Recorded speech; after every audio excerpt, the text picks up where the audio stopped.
Idrama kwingane ze'sthembu, Mpumelelo Mseleku embarrasses Amahle in front of yes.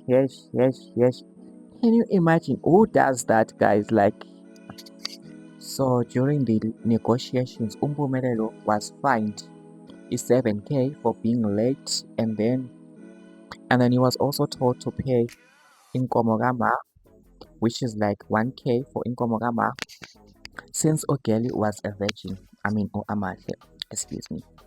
So they were also lenient with him. They told him they're going to reduce the 7k to 5k, and then Mpumelelo, his representative, then they said apparently Ogel is not a virgin, so they had to call and ask Mpumelelo if she was still a virgin or not, and then Mpumelelo stood by them and embarrassed the poor girl.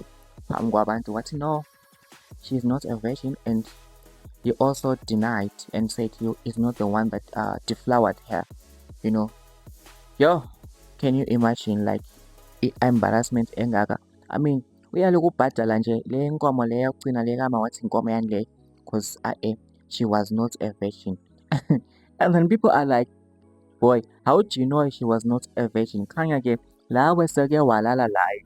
And then what happened to you saying your first wife is gonna be a virgin because umfazi wamakhehla, umfazi wabadala, like for the ancestors, which is we did cover this drama, which did upset Utirelo.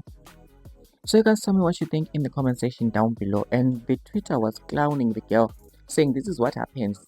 In fact, they were clowning Mpumelelo, not the girl, saying this is what happens when you marry a boy without money.